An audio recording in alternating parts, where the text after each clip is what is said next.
لله وحده لا شريك له والصلاة والسلام على من لا نبي بعده وعلى آله وأصحابه الذين أوفوا وعده أما بعد فأعوذ بالله من الشيطان الرجيم بسم الله الرحمن الرحيم سبحان الذي أسرى بعبده ليلا من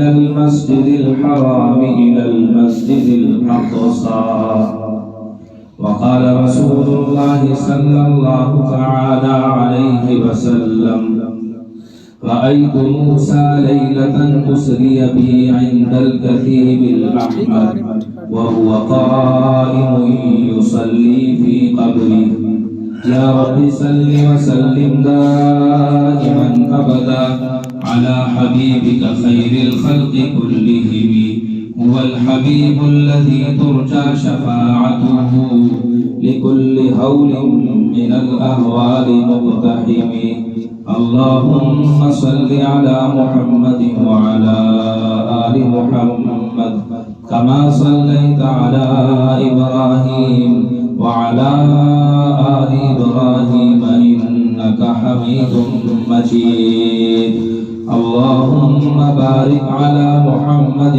وعلى آل محمد كما باركت على إبراهيم وعلى آل إبراهيم إنك حميد مجيد ہر ابتدا سے پہلے ہر انتہا کے بعد ہر ابتدا سے پہلے ہر انتہا کے بعد ذات نبی بلند ہے ذات خدا کے بعد دنیا میں جس قدر احترام کے قابل ہیں لوگ دنیا میں جس قدر احترام کے قابل ہیں لوگ میں سبھی کو مانتا ہوں مگر مصطفیٰ کے بعد سلام اس پر کہ جس نے بے کسوں کی دستگیری کی سلام اس پر کہ جس نے بادشاہی میں فقیری کی سلام اس پر کہ اسرار محبت جس نے سمجھائے سلام اس پر کہ پتھر کھا کر پھول جس نے برسائے سلام اس پر جو خون کے پیاسوں کو قبائیں دیتا تھا سلام اس پر جو گالیاں سن کر بھی دعائیں دیتا تھا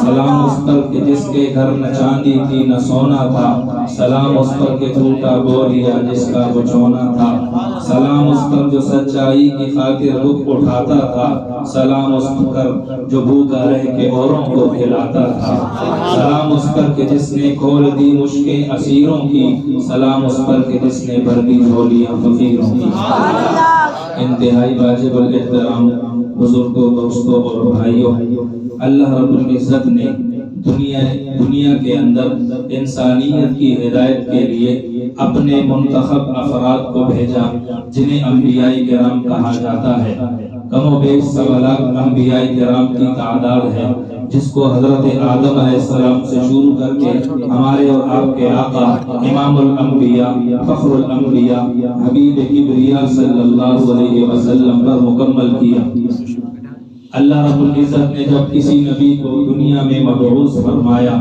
تو ان کی نبوت کے ساتھ ان کو دلیل نبوت عطا فرمائی اس کو عام لفظوں میں معجزہ کہا جاتا ہے جب اللہ رب العزت نے کسی نبی کو اپنے علاقے یا اپنے زمانے کی طرف بھیجا اپنی امت یا اپنی قوم کی طرف بھیجا تو اللہ رب العزت نے اس نبی کو دلیل نبوت بھی عطا فرمائی جب بھی کوئی نبی اعلان نبوت کرتا قوم پوچھتی آپ کے نبی ہونے پر آپ کے پاس دلیل کیا ہے اللہ کے حبیب اللہ کے نبی وقت کے نبی اپنی دلیل نبوت اپنا معجزہ اپنی کتاب دکھاتے جو لوگ ایمان لے آتے اللہ کے ہاں مقبول بندے بن جاتے جو لوگ ایمان نہ لاتے اللہ ان کو ہلاک کر دیتے آخر میں ہمارے اور آپ کے آقا صلی اللہ علیہ وسلم تشریف لائے اللہ کے حبیب صلی اللہ علیہ وسلم سے پہلے انبیاء جب دنیا میں تشریف لائے تو جانے کے لیے جب رسول اللہ صلی اللہ علیہ وسلم تشریف لائے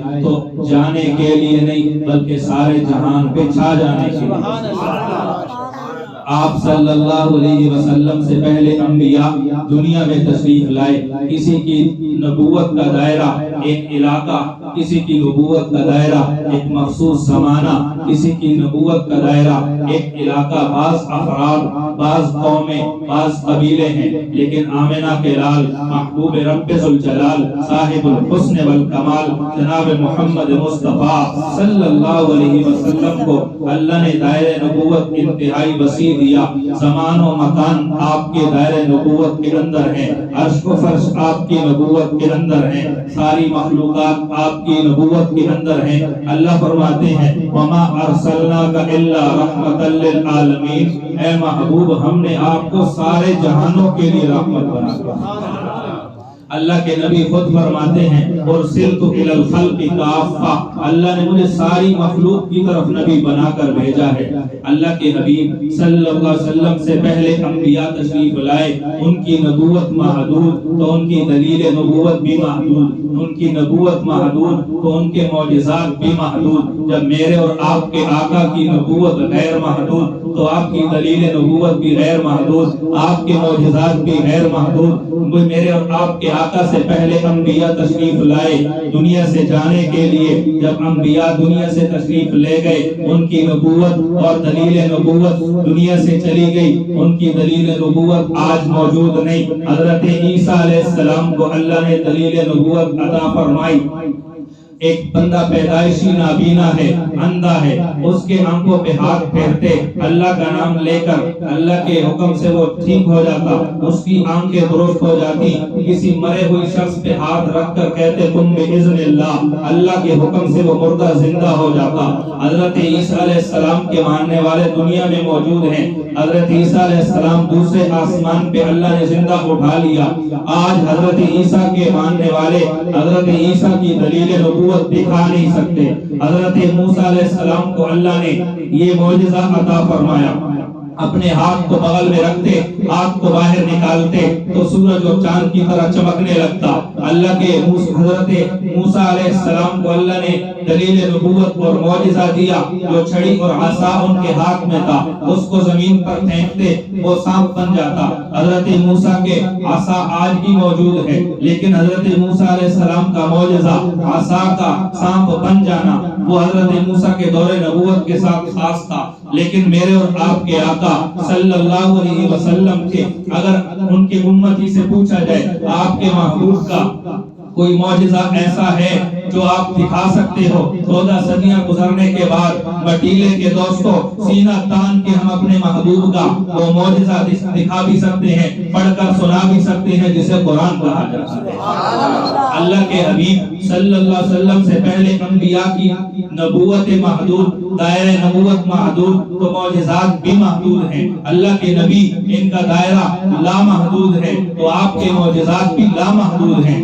اس سے پہلے انبیاء کے معجزات ان کو فردن فردن دیے گئے. حضرت رسول اللہ صلی اللہ علیہ وسلم کو سارے انبیاء کے کمالات اکٹھے کر کے ایک جگہ پہ دے دیے گئے. کسی شاعر نے کہا حسن یوسف دم عیسیٰ ید بیزاداری، حسن یوسف دم عیسیٰ ید بیزاداری، آنچ خوبا ہما دارند تو تنہا داری.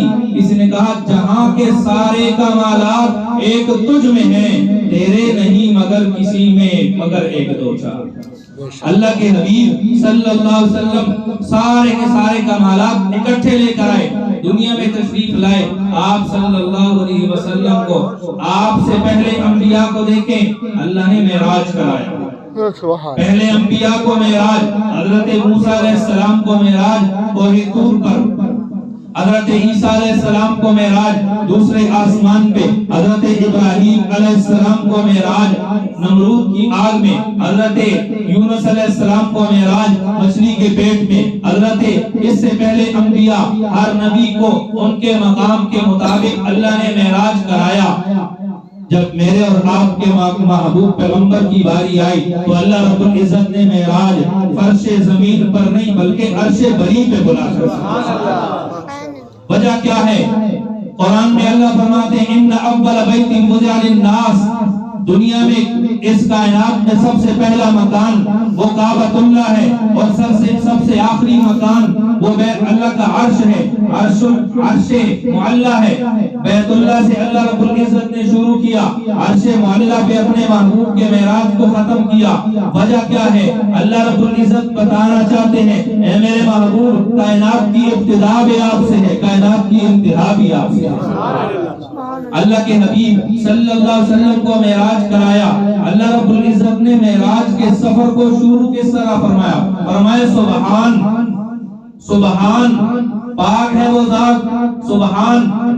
علامہ ابن کثیر دمشقی رحمت اللہ علیہ البدایہ والنہایہ میں فرمانے لگے اللہ رب العزت نے اپنے سارے ناموں میں سے لفظ سبحان کا انتخاب کیوں کیا؟ وجہ یہ ہے، لفظ سبحان عربی زبان میں وہاں بولا جاتا ہے جہاں پر کسی ناممکن کام کو کر دیا جائے، جہاں کوئی ناممکن کام ہو جائے، انہونی ہو جائے، خرق عادت ایک کام ہو جائے، وہاں کہا جاتا ہے سبحان اللہ، کہا جاتا ہے سبحان اللہ، کیا عظیم کام ہو گیا۔ اگر اللہ کے نبی صلی اللہ علیہ وسلم کی صرف اکیلی روح جاتی، اکیلی روح ہی آسمان کی سیر کر کے آتی تو یہ کوئی بہت بڑی بات نہیں تھی۔ روح تو ابھی یہاں پہ کوئی بندہ سویا ہوا ہو، ساتھ والا کہ بھی جاگ کے بیٹھ گئی، بیان سنو توجہ سے، وہ کہتا ہے کیوں جگایا؟ میں تو مدینے گیا ہوا تھا، میں تو مدینے گیا تھا۔ بھئی تو ادھر بیٹھے، نہیں میری روح مدینے گئی تھی۔ تو یہاں بیٹھا ہوا شخص کی روح کہیں سے کہیں پہنچ جاتی ہے۔ روح کا ایک جگہ سے دوسری جگہ جانا یہ کمال نہیں، یہ معجزہ نہیں۔ آقا محبوب پیغمبر اپنے جسم اطہر کے ساتھ، اس روح کے تعلق کے ساتھ عرش معلیٰ پہ تشریف لے گئے۔ اس لیے مشرکین مکہ نے کہا یہ ہو نہیں سکتا، یہ ممکن نہیں ہے۔ اگر حضور فرماتے کہ میری روح سفر کر کے آئی ہے تو ابو جہل کہتا ٹھیک ہے روح سفر کر کے آئی ہے، کوئی اعتراض نہ کرتا۔ ابو جہل کا اعتراض کرنا، مشرکین مکہ کا انکار کرنا اس بات کی دلیل ہے کہ اللہ کے نبی صلی اللہ علیہ وسلم کا مبارک جسم اطہر بھی گیا تھا۔ اسی کو معجزہ کہا جاتا ہے۔ معجزہ کا معنی جو عقلوں کو عاجز کر دے اسے معجزہ کہا جاتا ہے۔ جہاں ساری عقلیں عاجز ہو گئی، ساری ٹیکنالوجی عاجز ہو گئی، میرے محبوب وہاں بھی پہنچ گئے۔ تو اللہ نے اپنے محبوب کے معراج کو شروع فرمایا سبحان۔ یہ نہ دیکھو جانے والا کون ہے، بلکہ یہ دیکھو لے کر جانے والا کون ہے، وہ ہے سبحان الذی اسرا، جو لے کر گیا رات کے وقت لے کر گیا بعبدہ، اپنے بندے کو بعبدہ۔ یہاں یہ نہیں فرمایا بروح محمد بروح عبدہ، فرمایا بعبدہ۔ یہاں بھی علامہ ابن کثیر فرماتے ہیں کہ عبد جو ہے یہ کہا جاتا ہے روح اور جسم کے مجموعے، روح اور جسم کا مجموعہ ہو تو بندہ کہے گا یہ بندہ ہے۔ یہ سارے یہ جسم بیٹھے ہوئے یا صرف روحیں بیٹھی ہوئی ہیں؟ روح اور جسم دونوں بیٹھے ہوئے ہیں۔ جب روح اکیلی ہوگی تو ہم کہیں گے کہ یہ روح ہے، جسم اور روح دونوں بیٹھے گے تو ہم کہیں گے بندہ ہے۔ جب روح نہیں ہوگی ہم اس کو بندہ نہیں، اب اس کو میت کہیں گے۔ اللہ نے فرمایا سبحان، پاک ہے وہ ذات الذی اسرا، جو رات کے وقت لے گیا بعبدہ، اپنے بندے کو، جس میں روح اور جسم دونوں شامل ہیں۔ اللہ کے نبی صلی اللہ علیہ وسلم بیت اللہ شریف میں تشریف لے گئے۔ آپ کے اس سفر کو بیت اللہ سے شروع کیا، 2 رکعت ادا کیجئے۔ جبریل امین نے عرض کی یا رسول اللہ 2 رکعت ادا کیجئے، یہ بیت اللہ ہے، اللہ کا گھر ہے، آگے سفر شروع کرنا ہے۔ میں سفر کی تفصیلات میں نہیں جاؤں گا۔ اللہ کے حبیب صلی اللہ علیہ وسلم تشریف لے گئے، براق لایا گیا، جنت سے لائی ہوئی سواری ہے۔ روح کے سفر کرنے کے لیے کسی براق کی ضرورت ہے؟ نہیں، کیا بات۔ روح کے سفر کرنے کے لیے کسی براق یا کسی سواری کی ضرورت ہے؟ روح تو بغیر سواری کے ایک جگہ سے دوسری جگہ بغیر اسباب اور وسائل کے جا سکتی ہے۔ کوئی دروازہ روح کو نہیں روک سکتا۔ اللہ کے نبی کے گھر کا دروازہ کھول کر نکلے، آپ صلی اللہ علیہ وسلم دروازہ کھول کے نکلے۔ روح کو دروازہ کھولنے کی ضرورت ہے؟ نہیں۔ جب ایک بندہ اسپتال میں بیڈ پہ پڑا ہے، دروازے بند ہیں، بندے کی روح پرواز کر رہی تھی، فوت ہو جاتے ہیں، کوئی کہہ سکتا ہے کہ یار دروازے بند تھے، روح کہاں سے نکلی؟ اللہ کے حبیب اگر صرف روح ہی عرشوں کی سیر کر کے آئی تھی تو یہ کوئی معجزہ تو نہ کہتا۔ معجزہ کمال یہ ہے کہ اللہ کے حبیب اپنے اسی 63 سالہ بدن کے ساتھ تشریف لائے۔ میں عقلی ایک دلیل اور عرض کرتا ہوں، اللہ کے حبیب جس میں اطہر سمیت کیوں تشریف لے گئے؟ وجہ یہ ہے اللہ کے نبی صلی اللہ علیہ وسلم نے اعلان نبوت ابھی نہیں کیا۔ اعلان نبوت سے پہلے مشرکین مکہ آپ کے رشتہ دار بھی ہیں، آپ کے قبیلے والے بھی ہیں، آپ کے خاندان والے ہیں، آپ کے علاقے والے ہیں، آپ کے پاس امانتیں رکھتے ہیں۔ اگر کوئی پوچھے اس مکے میں سب سے بڑا امانت دار کون ہے تو محمد عربی کا نام آتا ہے۔ اگر کوئی پوچھے اس مکہ میں سب سے سچا کون ہے تو محمد عربی کا نام آتا ہے۔ اللہ کے حبیب صلی اللہ علیہ وسلم نے پاران کی چوٹی پہ کوہ صفا پہ اکٹھا فرمایا، او فلاں فلاں قبیلے والوں سارے اکٹھے ہو جاؤ۔ آج سارے کے سارے لوگ اکٹھے ہو گئے، پورا مکہ محمد عربی کی آواز پہ جمع ہو گیا۔ اللہ کے حبیب نے فرمایا اگر میں تمہیں اپنی ذات پیش کرتا ہوں، لبثت فیکم عمرا هل وجدتمونی صادقا ام کاذبا، اے لوگوں میں نے تمہارے اندر 40 سال کا عرصہ گزار لیا ہے، تم نے مجھے کیسا پایا؟ سارے کے سارے یک زبان ہو کر بولنے لگے جربنا کا مرارا، اے محبوب ہم نے آپ کا بار بار تجربہ کیا، ہم نے بار بار آپ کو آزمایا، جربنا کا غیر مرہ، ہم نے کئی بار آزمایا، ما وجدنا فیک الا صدقا، ہم نے آپ کو ہمیشہ سچ ہی بولتا پایا۔ پھر حضور نے فرمایا اگر میں کہوں اس پہاڑی سے پیچھے کوئی لشکر تم پر حملہ آور ہوگا کیا تم میری بات مان لو گے؟ سب نے کہا ہم کیوں نہیں مانیں گے۔ روایات میں آتا ہے، مفسرین نے لکھا ہے کہ صرف یہ نہیں ہوا کہ انہوں نے کہا ہم مان لیں گے، بعض بندے بھاگ بھاگ کے پہاڑی کے اس طرف دیکھ رہے تھے، کہیں حقیقت تو نہیں ہے، اپنے پیروں کے بل کھڑے ہو کر دیکھ رہے ہیں کہیں حقیقت میں تو نہیں لشکر آ گیا۔ حضور نے ابھی مقصد کی بات شروع نہیں کی، جب تک مقصد کی بات شروع نہیں کی سارے کے سارے اکٹھے ہیں، سارا مکہ اکٹھا ہے، حضور نے مقصد کی بات کی، فرمایا قولوا لا الہ الا اللہ، کہو کہ ایک ہی ہے جس کے سامنے جھکنا ہے، ایک ہی ہے جس سے مانگنا ہے، ایک ہی ہے جو مشکل کشا ہے، ایک ہی ہے جو حاجت روا ہے، ایک ہی ہے جو بگڑی بنانے والا ہے، ایک ہی ہے جس سے اولاد مانگنی ہے، ایک ہی ہے جو رزق دینے والا ہے، ایک ہی ہے جسے خالق کہیں گے، ایک ہی ہے جو مالک ہے، ایک ہی ہے جو ازل سے ہے ابد تک ہے، ایک ہی ہے جس نے ساری کائنات کو بنایا۔ جب فرمایا قولوا لا الہ الا اللہ تفلحوا، سارے کامیاب اسی وقت ہوگے جب لا الہ الا اللہ کا ہوگے۔ تو سب سے پہلا پتھر سگے چچا ابو لہب نے مارا اور کہا تب بلغ یا محمد لہذا جماعتنا، ہلاک ہو جائے اے محمد، نعوذ باللہ العیاذ باللہ، اے محمد تو ہلاک ہو جائے، کیا تو نے ہمیں اس لیے جمع کیا تھا؟ اللہ نے فرمایا تبت یدا ابی لہب وتب، تو بھی ہلاک ہو، تیرا یہ ہاتھ بھی ٹوٹ جائے جو میرے محبوب کی طرف پتھر اٹھا کے پھینک رہا ہے۔ اللہ نے صرف ابو لہب نہیں، پھر ابو لہب کی نسل، ابو لہب کی بیوی، سب کو اللہ رب العزت نے ایک کتار میں کھڑا کر کے پوری صورت میں ان کی تردید فرمائی۔ میرے محبوب کی طرف انگلی اٹھائے گا اللہ جواب دیں گے۔ اب یہاں پہ تکلیف کس کو دی؟ ابو لہب نے، روح کو دی تھی یا جسم کو دی تھی؟ پہاڑ پہ کھڑے ہو کے خطبہ روح نے دیا تھا یا جسم نے دیا تھا؟ آپ نے میرے ساتھ چلنا ہے، میری عام طور پر عادت نہیں ہے لیکن مجمع اس طرح ہے، ماحول اس طرح ہے، آپ نے میرے ساتھ بولنا ہے۔ آپ بتائیں خطبہ کس نے دیا کھڑے ہو کر؟ 40 سال مکہ والوں کے ساتھ صرف جسم رہا یا روح اور جسم دونوں رہے تھے؟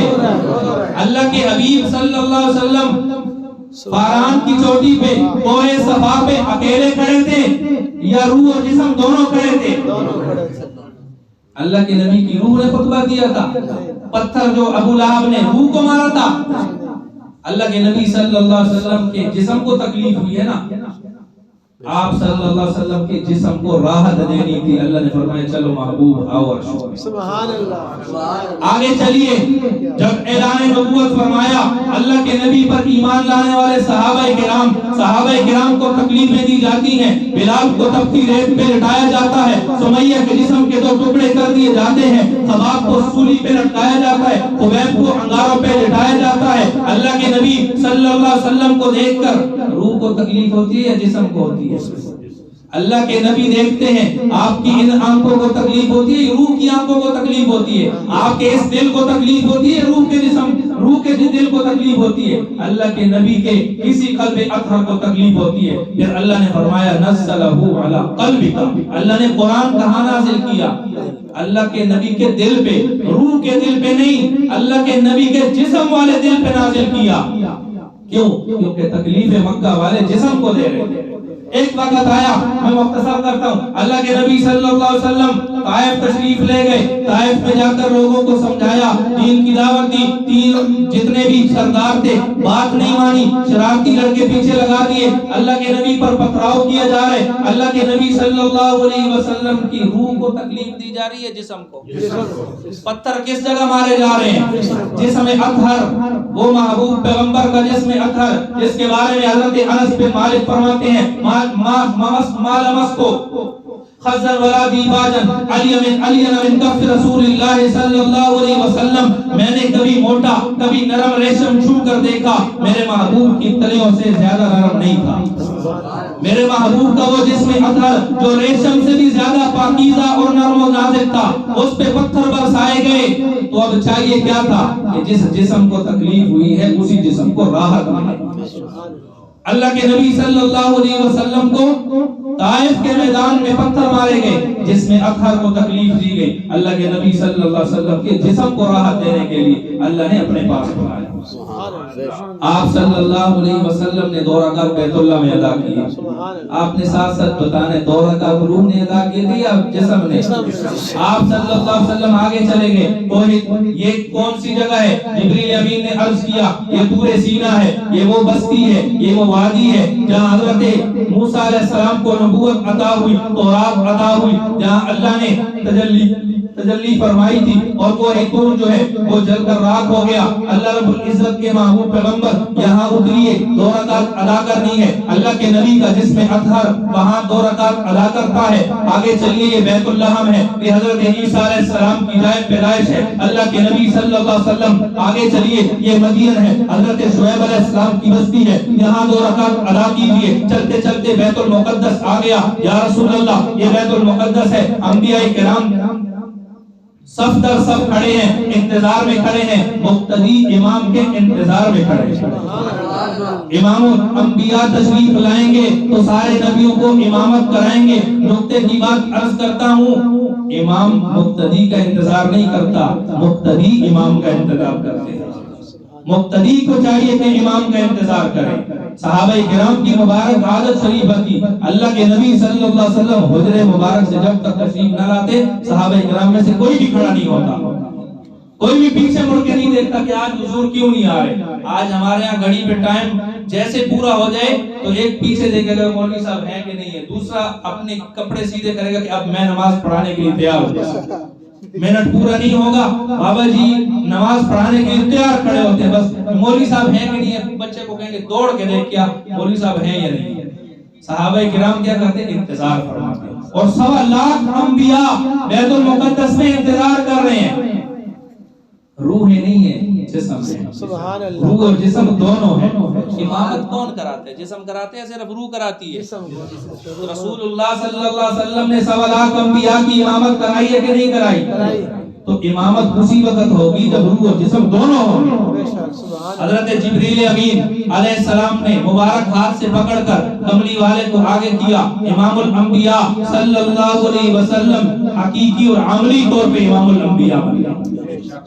آپ صلی اللہ علیہ وسلم کا آگے سفر شروع ہونا ہے، نور کی سیڑھی لائی گئی جسے معراج کہا جاتا ہے۔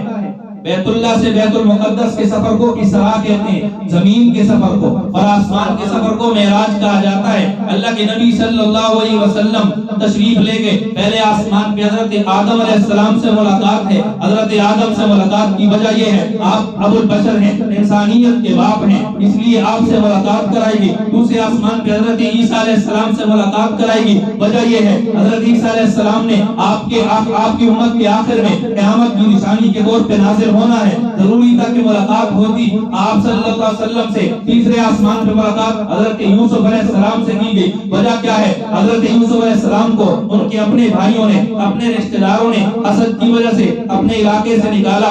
حضرت یوسف علیہ السلام ایک علاقے میں ہجرت کر کے چلے گئے، ایک وقت آیا اللہ نے بادشاہ بنایا، پھر یہ سارے کے سارے سر جھکائے کھڑے تھے۔ اے محبوب پیغمبر، ایک وقت یہ ہے کہ اہل مکہ آپ کو نکال رہے ہیں، لیکن ایک وقت یہ وہ آئے گا جب مکہ فتح ہوگا، آپ فاتح بن کے آئیں گے، یہ سارے اہل مکہ سر جھکا کے کھڑے ہوں گے۔ تو حضرت یوسف علیہ السلام سے ملاقات کی ایک حکمت یہ تھی، اے محبوب جب سارے بھائی یوسف کے سامنے سر جھکا کے کھڑے تھے تو یوسف علیہ السلام نے فرمایا لا تثریب علیکم اليوم، آج کے دن میں نے تمہیں معاف کر دیا۔ اے محبوب جب اہل مکہ تمہارے سامنے سر جھکا کے کھڑے ہوں تو آپ بھی فرما دینا جاؤ میں نے معاف کر دیا۔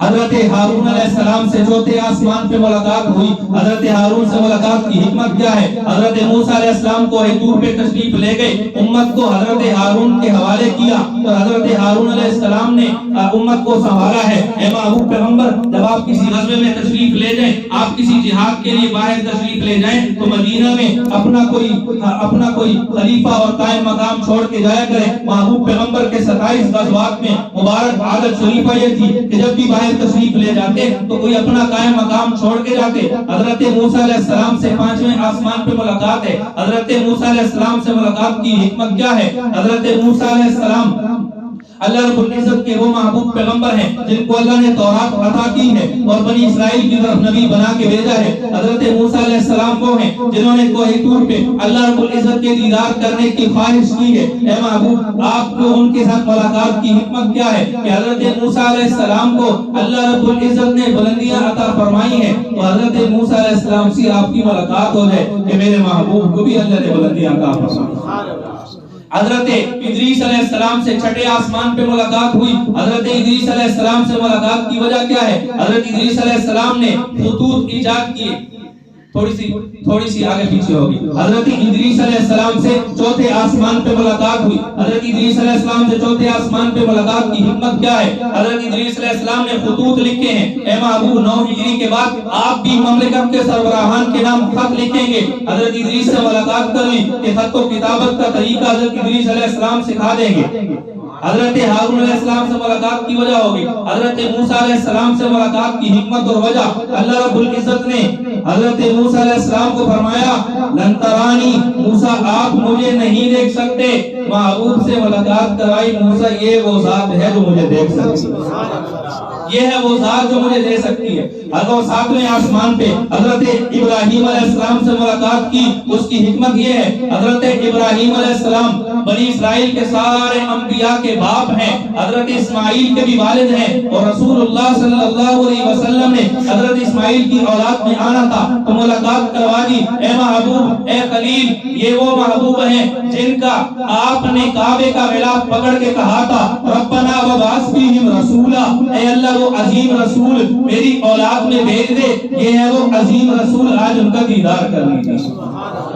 آگے 7ویں آسمان سے آگے سدرۃ المنتہا۔ سدرۃ المنتہا کا مطلب نیچے والے نیچے، اوپر والے اوپر، یہاں پر یہ بارڈر ہے، یہ اللہ رب العزت کی طرف سے ایک ٹول پلازا ہے۔ نیچے والے فرشتے نیچے، اوپر والے اوپر، اوپر والے احکام دے کر واپس چلے جاتے، نیچے والے احکام لے کر نیچے آ جاتے ہیں۔ یہاں جبریل امین نے عرض کیا یا رسول اللہ، اللہ نے مجھے آپ کے ساتھ رہنے کا حکم دیا تھا سدرۃ المنتہا تک، جہاں تک میرا آپ کا ساتھ تھا، میں اب اس کے بعد یہاں سے آگے نہیں جا سکتا، مجھے حکم ہی یہاں تک ہے، آگے آپ اور آپ کا اللہ جانے۔ یہاں پر بعض لوگ کہہ دیتے ہیں کہ اگر حضرت ابوبکر صدیق رضی اللہ تعالی عنہ یہاں پر ہوتے تو وہ فرماتے میرا جسم جلتا رہے، میں آگے چلا جاؤں گا، یہ جملہ نہیں کہنا چاہیے۔ کیوں؟ حضرت جبریل امین کو اللہ نے حکم ہی اتنا دیا تھا کہ میرے محبوب کے ساتھ سدرۃ المنتہا تک جانا ہے۔ اگر جبریل امین کو حکم ہوتا کہ آپ نے آگے جانا ہے، جبریل امین آگے بھی جاتے، لیکن آگے سفر اکیلے حضرت رسول اللہ صلی اللہ علیہ وسلم نے شروع کیا. ایک مقام آیا جسے صریف الاقلام کہتے ہیں, قلم چلنے کی جگہ ہے, تقدیر کا قلم چلتا ہے, وہاں آواز آتی ہے. اللہ کے حبیب اس سے بھی اوپر چلے گئے. وہاں پر اللہ کے نبی صلی اللہ علیہ وسلم عرش معلیٰ کے قریب پہنچ گئے. اللہ رب العزت کی طرف سے حکم ہوا, ادنو منی یا محمد, اے محمد قریب ہو جائیے. پھر فرمایا ادنو منی یا محمد, اے محبوب اور قریب ہو جائیے. پھر فرمایا ادنو منی یا محمد, اے محمد اور قریب ہو جائیے. پھر قرآن نے کہا ثم دنا فتدلى فکان قاب قوسین او ادنی. پھر محبوب اللہ کے ایسے قریب ہوا جیسے کمان کے دو سرے آپس میں قریب ہوئے. ثم دنا, پھر وہ قریب ہوئے, فتدلى اور قریب ہوئے, فکان قاب قوسین او ادنی, پھر کمان کے دو سروں کی طرح قریب ہوئے. اللہ کے نبی صلی اللہ علیہ وسلم اللہ کے دربار میں تشریف لے گئے. اللہ رب العزت نے فرمایا مہمان جب میزبان کے پاس جائے تو کوئی چیز ہدیے کے طور پہ لے کے جاتا ہے, آپ کیا لائے ہیں؟ اللہ کے محبوب نے عرض کیا التحیات للہ والصلوات والطیبات, اے میرے اے اللہ التحیات للہ, میری زبانی عبادتیں صرف آپ ہی کے لیے ہیں, والصلوات, میری بدنی عبادتیں صرف آپ ہی کے لیے ہیں, والطیبات, میری مالی عبادتیں ساری کی ساری صرف آپ ہی کے لیے ہیں. اللہ رب العزت نے جواب میں فرمایا اے میرے محبوب التحیات للہ, اگر تیری ساری زبانی عبادتیں میرے لیے ہیں, السلام علیک ایھا النبی, پھر میرے زبانی سلام آپ پر ہیں. اللہ کے محبوب پیغمبر نے عرض کی والصلوات, میری بدنی عبادتیں آپ کے لیے ہیں. اللہ رب العزت نے جواب دیا ورحمت اللہ, میری خاص رحمتیں آپ کے بدن اطہر پر ہیں, آپ کے بدن اطہر پر ہیں. اللہ کے محبوب پیغمبر نے عرض کی والطیبات, اے اللہ میری ساری مالی عبادتیں صرف آپ ہی کے لیے ہیں. اللہ نے جواب میں فرمایا وبرکاتہ, میری ساری برکتیں آپ کے مال کے لیے. اللہ کے نبی صلی اللہ علیہ وسلم معراج کے موقع پر 5 نمازوں کا تحفہ لے کے آئے. 50 نمازیں تھی, 9 مرتبہ حضرت موسیٰ علیہ السلام سے ملاقات کے بعد 5 نمازیں باقی رہ گئی. اللہ رب العزت نے وعدہ فرمایا اگر آپ کی قوم ان 5 نمازوں کو وقت پہ ادا کرے گی تو میں ان کو 50 کا ثواب عطا کر دوں گا. 50 نمازوں کا ثواب ملے گا اگر کوئی شخص 5 وقت کی نماز پابندی سے ادا کرے گا. اللہ کے پیارے حبیب صلی اللہ علیہ وسلم اللہ رب العزت کے دربار سے سورۃ البقرہ کی آخری آیتیں لے کر آئے. آپ توجہ رکھیں, انشاءاللہ گفتگو چلتی رہے گی. اللہ کے پیارے حبیب صلی اللہ علیہ وسلم اللہ کے دربار سے سورۃ البقرہ کی آخری آیتیں آمن الرسول یہ ہدیے کے طور پہ لے کے آئے. اللہ کے پیارے حبیب صلی اللہ علیہ وسلم جب تشریف لائے, اللہ رب العزت سے ملاقات کے اس منظر کو پیش کیا تو مشرکین مکہ نے مذاق اڑایا. کیوں مذاق اڑایا؟ کیونکہ روح گئی تھی نا. اگر روح جاتی تو پھر مذاق تو بنتا ہی نا. جسم گیا تھا, جسم کا جانا یہ ناممکنات میں سے تھا, اس لیے ابو جہل نے کہا یہ ہو ہی نہیں سکتا, انکار کر دیا یہ ہو ہی نہیں سکتا. اگر صرف روح کی بات ہوتی مشرکین مکہ میں سے کوئی بھی انکار نہ کرتا. آسمان کی طرف اتنی لمبی مسافت تھوڑے سے وقت میں کرنا یہ ناممکنات میں سے ہے, اس لیے اس کو معجزہ کہا ہے. اور اللہ کے نبی صلی اللہ علیہ وسلم کے 2 قسم کے معجزات ہیں, ایک معجزات علمی ہیں اور ایک معجزات عملی ہیں. اللہ کے نبی کا سب سے بڑا علمی معجزہ قرآن کریم ہے اور اللہ کے نبی کا سب سے بڑا عملی معجزہ وہ معراج ہے. اس کے علاوہ اللہ کے نبی کا معجزہ انگلی کے ساتھ چاند کے 2 ٹکڑے کرنا یہ میرے نبی کا معجزہ ہے. قرآن کہہ رہے طربت الساعۃ وانشق القمر, چاند کے 2 ٹکڑے ہونا قرآن کی نص قطعی سے ثابت ہے. اللہ رب العزت کے محبوب پیغمبر انگلیاں پانی کے برتن میں رکھیں, چشمے جاری ہو جائیں. اللہ کے نبی صلی اللہ علیہ وسلم اپنا لعاب اطہر حضرت علی کی آنکھوں پہ لگائیں, دکھتی آنکھوں کو آرام مل جائے. حضرت رسول اللہ اپنے مبارک لعاب کو کنویں میں ڈالیں, میٹھا پانی وہاں سے برآمد ہونا شروع ہو جائے. اللہ کے نبی اپنے لعاب مبارک کو صدیق کی ایڑی پہ لگائیں, سانپ کے رسے سے آرام مل جائے. اللہ کے نبی صلی اللہ علیہ وسلم جابر کی ہڈیاں میں اپنے اس لعاب کو ڈالیں, چند افراد کا کھانا کئی افراد کو پورا ہو جائے. اللہ کے نبی صلی اللہ علیہ وسلم کے پاس صحابی غزوے کے دوران کٹی ہوئی پنڈلی لے کے آئے، اتنا بڑا گھاؤ اور زخم ہے، اللہ کے نبی اوپر ہاتھ پھیر کے بسم اللہ کر کے ہاتھ پھیریں، ان کی بالکل ٹانگ درست ہو جائے۔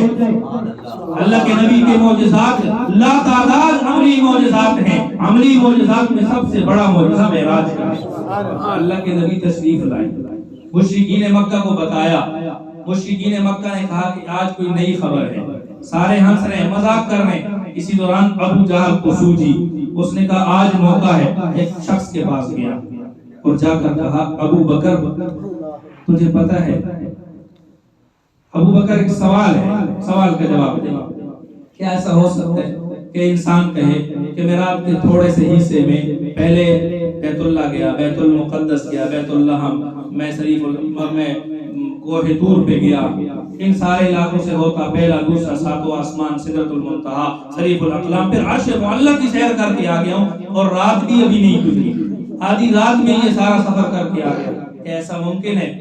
ابو بکر نے کہا کہ عقل میں تو نہیں آتا، سمجھ میں تو نہیں آتا کہ اتنی سے رات کے تھوڑے سے پہر میں اتنا لمبا سفر ایک انسان کر کے آ جائے، روح اور جسم سمیت کر کے آ جائے، عقل تو نہیں مانتی، لیکن بتاؤ تو صحیح یہ دعویٰ کیا کس نے ہے؟ تو ابو جہل سمجھا شاید آج ابو بکر ایک قدم پیچھے ہٹ جائے گا، تو ابو جہل نے کہا کہ یہ تیرے یار محمد نے دعویٰ کیا صلی اللہ علیہ وسلم۔ حضرت ابو بکر صدیق فرمانے لگے ابو جہل میں نے عقل کا کلمہ نہیں پڑھا، میں نے محمد کا کلمہ پڑھا ہے، میں محمد الرسول اللہ صلی اللہ علیہ وسلم کو صرف محمد بن عبداللہ نہیں بلکہ محمد الرسول اللہ مانتا ہوں، اللہ کے نبی یہ تو چھوٹی سی بات ہے، اللہ کے حبیب اس سے بڑی بڑی باتیں بتاتے ہیں، عقل میں نہیں آتی، لیکن ہم عقل کو قربان کر کے محمد عربی کی بات کو مان لیتے ہیں، ہم نے عقل کا کلمہ نہیں محمد عربی کا کلمہ پڑھا ہے۔ محمد فرمائیں کہ ایسا ہوگا، عقل کہے کہ نہیں ہوگا، ہم عقل قربان کر دیں گے، محمد عربی کو بات کو آنکھوں اور سینے سے لگا لیں گے۔ ابو جہل کی دال نہیں گلی، ابو جہل نے قریشی اکٹھے کر لیے اور کہا آؤ بھئی محمد بن عبداللہ نے دعویٰ کیا ہے، ان سے پوچھتے ہیں بیت المقدس کی کھڑکیاں کتنی تھی، بیت المقدس کے گنبد کتنے تھے، بیت المقدس کے دروازے کتنے تھے، بیت المقدس میں صفحے کتنی تھی اور بیت المقدس کی چھت کیسی تھی، جو جو سوالات جس جس کے ذہن میں آئے سب نے کہا اپنا اپنا سوال یاد رکھنا، ہر بندہ اپنا اپنا آ کر سوال کرے گا۔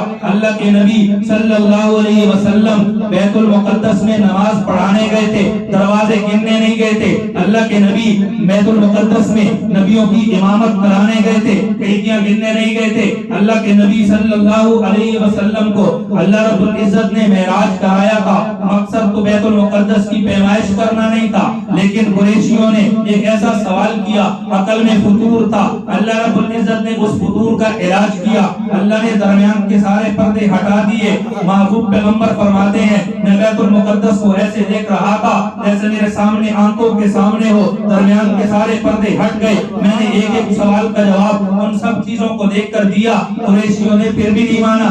اللہ کے حبیب صلی اللہ علیہ وسلم سے پوچھا گیا ذرا بتائیے ہمارا فلاں قافلہ جو شام سے آ رہا تھا اس قافلے کی کیا صورتحال ہے، وہ قافلہ کہاں پہنچا؟ اللہ کے محبوب پیغمبر نے فرمایا یہ قافلہ فلاں فلاں جگہ پر پہنچ چکا ہے، فلاں دن ان میں سے ان کے پاس سے میری سواری گزری تھی، میرا براق جب ان کے پاس سے گزرا ایک شخص کی سواری بھٹکی، اس سواری کی ٹانگ ٹوٹ گئی، وہ بندہ زخمی ہو گیا، ان میں سے فلاں شخص سویا ہوا تھا، اس کے فلاں شخص کے برتن سے میں نے پانی بھی پیا ہے۔ اللہ کے حبیب صلی اللہ علیہ وسلم نے فرمایا فلاں دن یہ لوگ مکہ میں پہنچیں گے، جب اتنے دن کے بعد قافلہ مکہ میں پہنچا تو ایک تو یہ بات پکی ہو گئی کہ فلاں دن ہی مکہ میں پہنچا، پھر ان لوگوں نے قافلے والوں کا حال پوچھا اور کہا بتاؤ بھئی تم میں سے کسی شخص کی فلاں جگہ پہ سواری بھٹکی تھی، اس نے کہا ہاں میری سواری بھٹکی تھی، میں سواری سے گرا تھا، مجھے بھی چوٹ آئی، میری سواری کو بھی چوٹ آئی، اور کسی نے کہا کہ وہ بندہ کون ہے جس کے مشکیزے سے پانی پیا گیا، تو ایک شخص نے کہا جب میں سو رہا تھا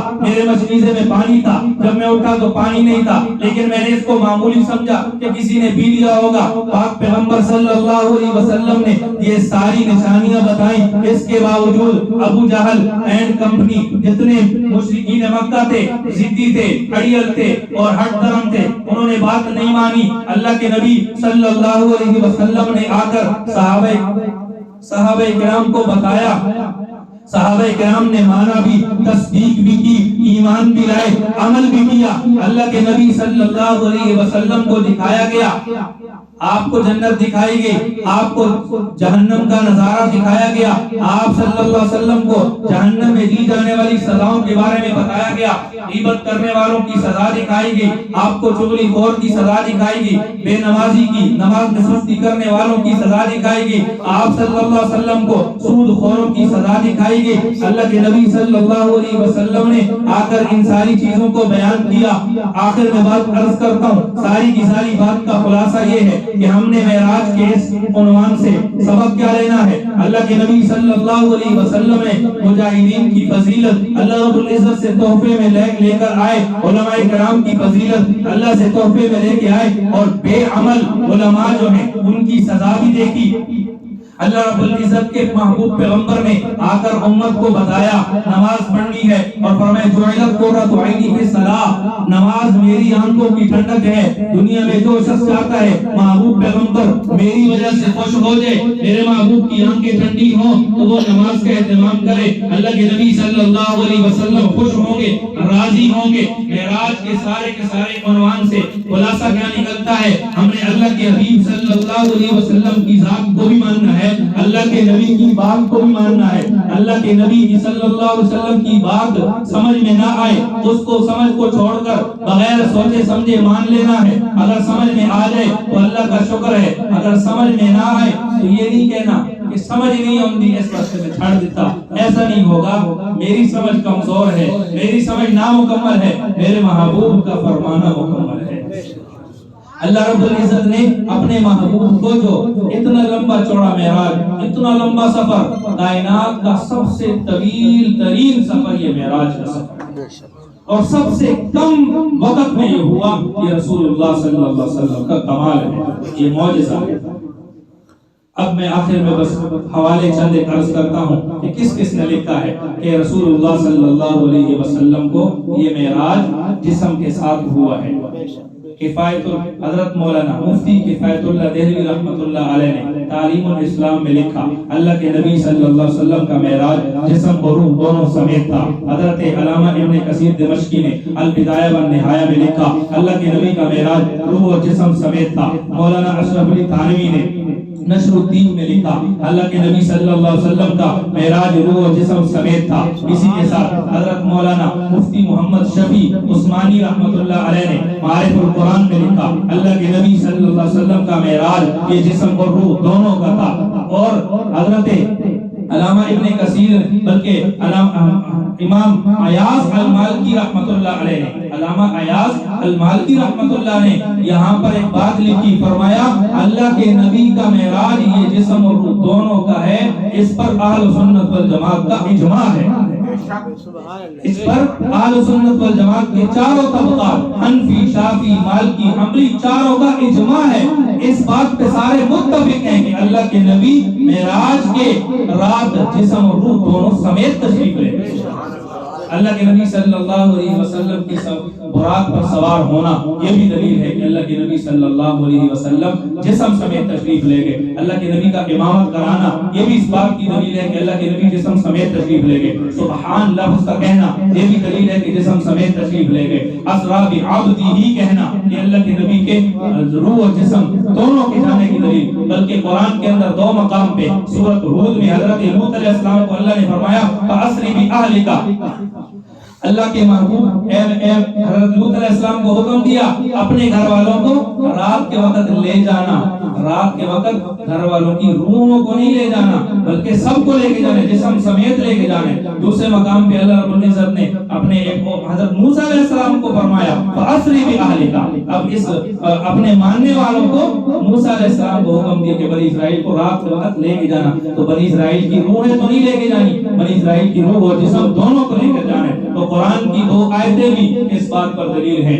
اور امت کا اجماع بھی اس بات پر دلیل ہے۔ حضرت عبداللہ بن عباس فرماتے ہیں ان محمدًا قد رأى ربہ، اللہ کے محبوب پیغمبر نے اپنے رب کا دیدار کیا ہے۔ حضرت انس بن مالک رضی اللہ تعالی عنہ فرماتے ہیں اللہ رب العزت کے محبوب پیغمبر نے اللہ کا دیدار کیا ہے۔ اللہ کے محبوب خود فرماتے ہیں رأیت ربی عز وجل، میں نے اپنے رب کو دیکھا۔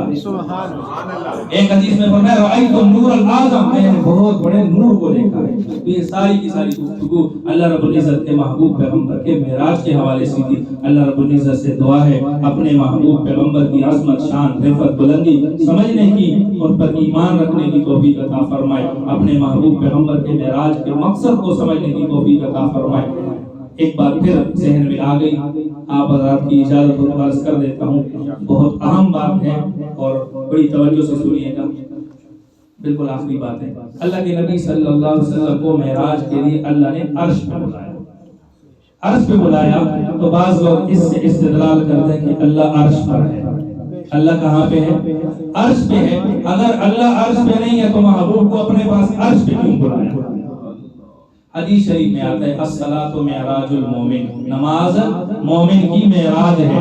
میں اور آپ نماز پڑھنے عرش پہ جاتے ہیں، میں اور آپ کہاں جاتے ہیں؟ مسجد میں آتے ہیں، مٹیلے کی مسجد میں، یا کوئی اللہ کا نیک بندہ بیت اللہ شریف میں چلا جائے گا، مسجد نبی شریف میں چلا جائے گا۔ جب معراج کی باری میری اور تیری ہو تو انتخاب مٹیلے کی اس مسجد کا ہوتا ہے۔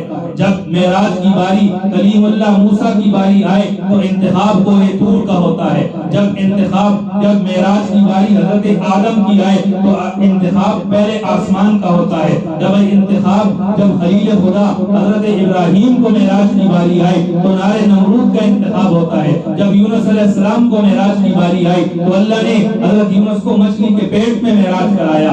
جب آمنہ کے لال صلی اللہ علیہ وسلم کے معراج کی باری آئی تو اللہ رب العزت نے مکانات اور مقامات کی انتہا کر دی۔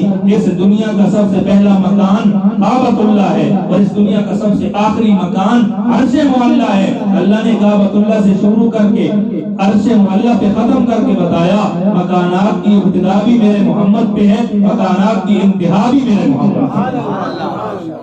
اللہ کے نبی صلی اللہ علیہ وسلم کا عرش پہ جانا اس بات کی دلیل کہاں سے کہ اللہ صرف عرش پہ ہے؟ کل کو کوئی کہہ دے گا کہ ہم معراج کرنے آتے ہیں اس مسجد میں تو اللہ اس مسجد میں ہے، مومن جاتے ہیں مسجد بیت اللہ شریف میں تو اللہ صرف بیت اللہ میں ہے، یا کوئی کہے کہ موسیٰ علیہ السلام کو طور پہ گئے تھے تو اللہ صرف کو طور پہ ہے۔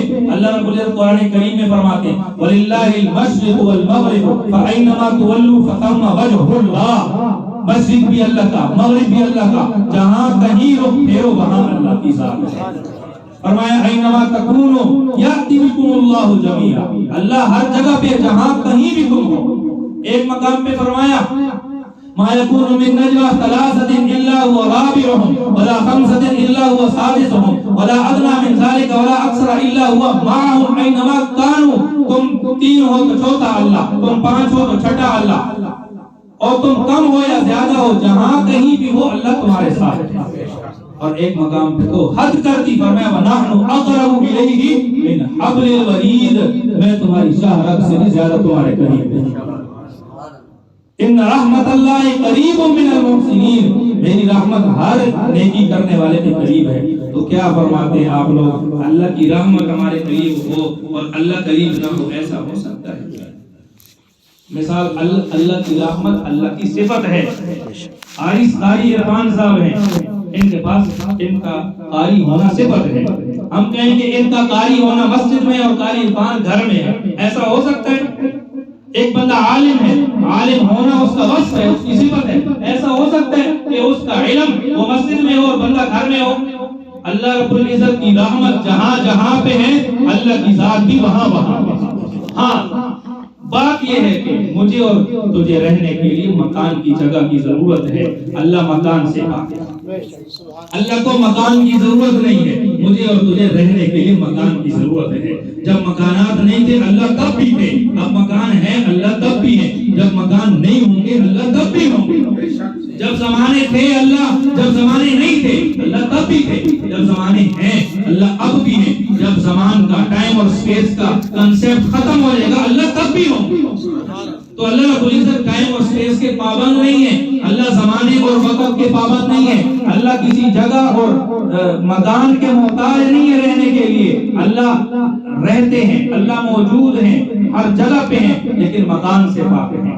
اللہ سنتے ہیں، جس طرح کاری یہ بھائی نظم پڑھ رہے تھے، بڑا پیارا شعر تھا، اور میں اللہ سنتے ہیں، تو اور میں سننے میں کان کے محتاج ہیں، کان ہوگا تو میں سنوں گا، اللہ سنتے ہیں بغیر کانوں کے سنتے ہیں، تو اور میں سنتے ہیں تو ہمیں سامع کہا جاتا ہے، اللہ سنتے ہیں، اللہ کو سامع نہیں سمیع کہا جاتا ہے۔ سمیع وہ ہے جو بغیر کسی اسباب کے سنے، میں اور تو سنتے ہیں کانوں کے ذریعے، مجھے اور تجھے دیکھنے کے لیے آنکھ کی ضرورت ہے، اور اللہ بصیر ہے، اللہ دیکھ رہے بغیر ہم کو، اللہ کو آنکھ کی ضرورت نہیں ہے، تو مجھے اور تجھے رہنے کے لیے مکان کی ضرورت ہے، اللہ کو رہنے کے لیے مکان کی ضرورت نہیں۔ ہاں جب کہا جائے کہ اللہ کی طرف جب اشارہ کیا جائے تو چونکہ اونچا، اللہ کا مقام اونچا ہے، اللہ کی عظمت اونچی ہے، شان اونچی ہے، اس لیے اشارہ اونچی طرف کر دیا جاتا ہے۔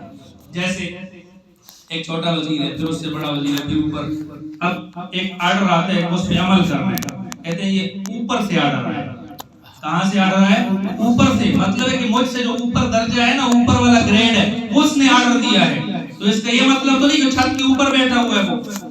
اللہ کے لیے مکان علو یہ خاص اس لیے کیا کہ اللہ کی شان بہت اونچی، اللہ کی شان بلند ہے، تو اب اللہ کے لیے یہ تو نہیں کہا جائے کہ اللہ بہت بڑے، اب اونچا اللہ کی شان اونچے تو کہا جائے گا اللہ بہت بڑے، اللہ بہت بڑے۔